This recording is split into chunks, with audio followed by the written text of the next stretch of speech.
লকডাউনের পর বেশ অনেক বছর পরে আবার রং তুলি হাতে নিলাম। না, রং করার জন্য নিয়ে বসিনি এটা।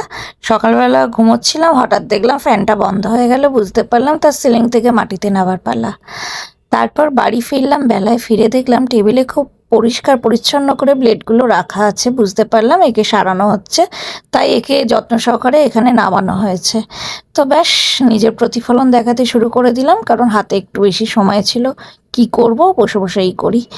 এই করতে করতে তো দুপুর হয়েই গেল। তবে হ্যাঁ, এর সাথে এইটা শুধু আমি একাই করিনি, আমার পুত্রটিও হাত লাগিয়েছিল, তবেই 3টে ফ্যানের ব্লেড সম্পূর্ণ হয়েছে, নয়তো অত ধৈর্য আমার নেই। যাই হোক, অবসর সময় আমি এইভাবেই কাটিয়ে থাকি, নিজেকে নিয়ে ব্যস্ত থাকি এবং সবাইকে নিয়ে সাথে চলি, অবশ্যই নিজের পরিবার পরিজনকে নিয়ে। আর সামনেই আছে ড্রয়িং কম্পিটিশান। অনেকেই আমার ফেসবুকে আপডেট দেখে থাকবে। এখন 12ই জুলাই 2026, খুব রিসেন্ট, কামিং সানডে আছে এক্সিবিশনটা। আমি সঞ্চালনা জীবনের পরে যদি কোনো কিছু ভালোবেসে থাকি সেটা হচ্ছে ইভেন্ট অর্গানাইজ করা। এটা আমার অত্যন্ত প্রিয় সাবজেক্ট বলতে পারো একটা। তো সেটাই আবার আছে 12 তারিখে। তারপরে আরও অনেক থাকবে, পুজোর আগে আগে অনেকগুলি ইভেন্ট করব।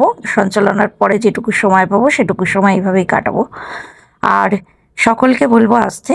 এখানে আছে ড্রয়িং কম্পিটিশন। না, এটা জাজমেন্ট আমি করছি না, অনেকে এক্সপিরিয়েন্স জাজেরা থাকবেন। থাকছে সিঙ্গিং কম্পিটিশন, যে কেউ অংশগ্রহণ করতে পারো, ফেসবুকে আপডেট দেখে নিও, বয়স বিভাগ সব নির্দিষ্ট দেওয়া আছে। আর সাথে থাকছে এক্সিবিশন, আমাদের বিভিন্ন বন্ধুরা থাকছে সেখানে। সেখানে তাদের হাতে তৈরি বিভিন্ন রকম জুয়েলারি, হোমমেড ডেকোরেশন, তারপর হোমমেড ফুড, বিভিন্ন রকম খাবার, সমস্ত কিছু নিয়ে বসছে। থাকছে বিশাল বড় একটি মেলা বলতে পারো, একই ছাদের তলায়। দেখা হচ্ছে তাহলে, পারলে এসো, টাটা।